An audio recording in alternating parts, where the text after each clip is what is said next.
Hi there, here's my 25 books to read in 2025. So for starters, this list is in no particular order whatsoever, and not all of these books are my most anticipated reads. Some of them I just want to read because they've been collecting dust in my shelves. First is They Both Die at the End. This is one of the original Book Talk books, and I heard that it is a sad book from the title. Another sad book is The Song of Achilles. I am not a big mythology girly, but I do know my basics. I do know who Achilles is, but I just hope that I don't need to know the stories of all the gods and goddesses to understand the context of the book. Although I did hear that you don't need to know mythology to love and read this book. I just hope that it'll be like that for me as well. The Seven Husbands of Evelyn Hugo. This will be my first Taylor Jenkins read. Oh, by the way, there will be a lot of firsts in this list, so I'm watching. I heard this is another very sad book, and it is highly regarded in TikTok. And because of the adaptation coming up, I want to read it this year. This is our first sealed book. It's The Invisible Life of Annie LaRue. And it is sealed because I don't like damaged books, okay? So if I'm not reading the book yet, I won't be, and I got it sealed, I bought it sealed, I will keep it sealed until I decide to read it. I read mixed reviews about this book. So for some, it is a super slow book because the story follows more than 100-year-old girl. And it also made a lot of people cry, so I'm excited about that. Also very intrigued by the concept of it because it's about a girl who is forgotten by everyone she meets until one day someone just remembers her. Next, I'll be cheating and include a duology. This is a very loved book. Six of Crows in the Crooked Kingdom. I've seen a lot of videos on TikTok on Six of Crows, especially right after the series was released because everyone was just in love with Kaz Brecker, and I also want to be in love with them. I also want to know why, but despite scrolling through TikToks of edits on Six of Crows, I need to admit and say that I don't really know what it is about. I do know that it's about a heist, and I know that there's a goat involved somehow, somewhere. And speaking of Six of Crows, I am reading 𝓗𝓮𝓻𝓻𝓸𝓸𝓸𝓀, the third book in the Shadow and Bone trilogy. I read this last year, but I stopped for a couple of months and I just picked it up like late December, and I have yet to finish it. So this will be the first book that I'll be reading this 2025. Next, I have Lovely War. So this is also about gods and goddesses. I believe it's about Aphrodite and Ares, I think, and some other gods. But I did read a couple of chapters before, but I stopped. Not because I didn't like it or whatever, but I got busy. When my schedule lined up, I picked up other books and read that instead. So this year, I'll be finishing this one. This next one has been sitting on my shelf for a good 7 years, I think. It's Sweet Madness, and it's about, I think, it's not a very long book, but I don't know. When I tried reading it, I was just not in a good mental state or was just not feeling it. So I kept stopping and I just don't pick it up. But this year, hopefully, I'll be finishing this one. It's only 223 pages. I can read this in one sitting. So I should really get to work on this one. We all know and love the Bridgerton siblings. I have another book, which is Because of Miss Bridgerton. Now, this is not about those siblings. I think it's about their aunt, I think. And I actually discovered my love for this era, for this kind of setting, even before the Bridgerton franchise, because of Eloisa James. She's one of my favorite authors. I love her so much, and I just realized that I do want to read more of that. Here's that book in that genre this year. Next, we have Every Last Word. I think it's also a sad book. I'm not really sure, but I think it is. And it's about a girl who has purely obsessional OCD. And I think the story revolves around that. I'm not entirely sure. One thing about me is that I don't really read the blurbs. Next on the list is The Lies of 𝓗𝓮𝓻𝓻𝓸𝓸𝓸𝓸𝓀. It's the first book in the *Gentleman Bastard series, and I just really want to get into that. There's only 4 books out of 7 that is out, and I discovered that book because of Murphy. She's one of the first booktubers that I ever watched, and I love her so much. And she keeps on saying that *Gentleman Bastard series is consistently her top 1 favorite series for years now, and I just love her taste. Maybe it's also why I didn't read it when she recommended it right away, because I don't want to be disappointed. I don't want to not like it. You know what I mean? So, but this year I'll be reading the first book, at least the first book. But I do want to read the 4 books. But we'll see how I feel. Then we have Face Off.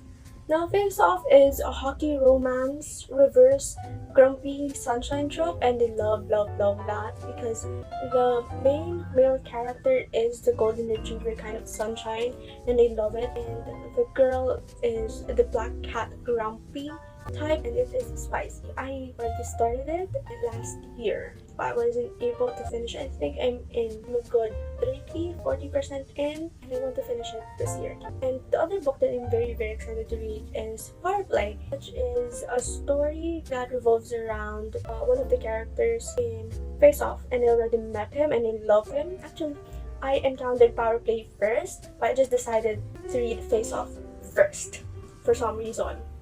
I might be one of the last people to read The Love Hypothesis by Ali Hazelwood. Yes, I'm very late on the Ali Hazelwood train. I'm very sorry, but this year I'll be reading The Love Hypothesis. Fingers crossed. Speaking of Ali Hazelwood, I would also like to read her first supernatural work, which is Bride, because I heard it's about werewolves, I think, or vampires. I don't know. But for me, I started reading because of Wattpad, and you don't understand how much werewolves, vampires, stories was in Wattpad in 2015-2016. And no matter how cheesy and cringy they get, the ones I read and loved are still occupying a good place, a safe place in my heart. I still love them. Then I have Beach Read.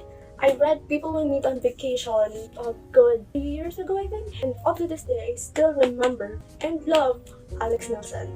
He's up there. He's up there in the list of men that I adore. And speaking of Emily Henry, I want to read Book Lovers.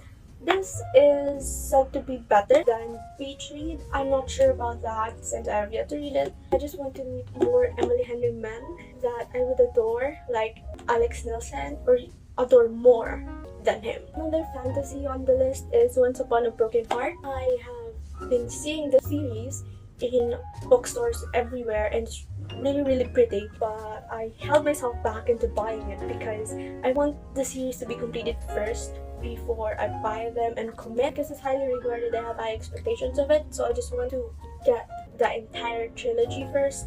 I believe it's a trilogy before reading the first book. And because I love Brandon and Piper from It Happened One Summer, I'm very excited to read Hook, Line, and Sinker this year. It's about Fox and Piper's sister. I saw some spoilers, and I'm very excited to encounter them again in Hook, Line, Sinker. Another hockey romance series is Off Campus. Now, I've been seeing it a lot. A lot of people love them, and I am excited to love them as well, hopefully. And I never really read hockey romances. The first book that I read or encountered that has hockey in it is Face Off, and I just said that I'm not done with it, and it kind of was a bit hard-ish to get into, because of course they'll talk about hockey and have to search the terminologies first to understand what they're saying, but things are good. Next is At the Edge of the Universe. Now, this is a book that I got as a gift. It's about Tommy and Ozzy, who have been best friends since 2nd grade and boyfriends since 8th. They spent countless days dreaming of escaping their small town, and then Tommy vanished. More accurately, he ceased to exist, erased from the minds and memories of everyone who knew him except Ozzy. I have yet to encounter any reviews about this. I have not searched, but I do want to read it. It's the concept, the plot, the blurb intrigues me.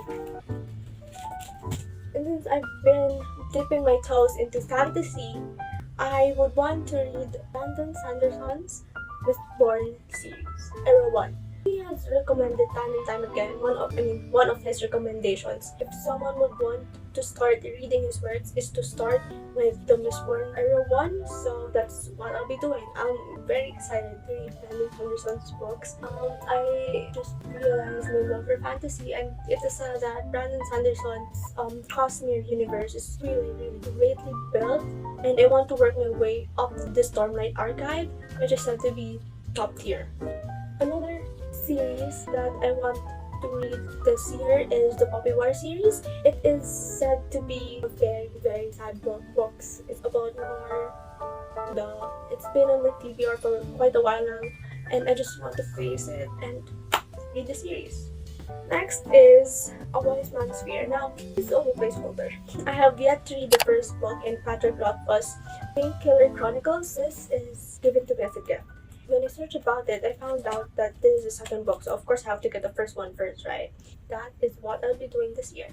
I'll be getting the first book, The Name of the Wind, and reading that, and hopefully read this next. And I'm not sure if the third book is out now, but if it is, I am adding that to my list of books that I would want to read this year. Last but not the least is A Little Life. Yes, I've heard a lot about it. Yes, it is said to be trauma dump, and it is a very, very sad book. I've been putting it off for years. I've had this for in like 2020, 2021. People always say that it's life-changing. I keep putting it off because I feel like I'm not ready for a life-changing book yet or something. I don't know, but there's just something holding me back. But this year, I decided that I will be reading it. I think I'm good to go. I'm still a bit scared though, because they always say that it is life-changing, it's memorable, but they would never recommend anyone else to read it because that's how much trauma is in this book. So I have yet to read this, but please check the trigger warnings first. If you have yet to notice, I do like my fair share of sad books. I love reading sad books. I just want to feel things, okay? There you have it.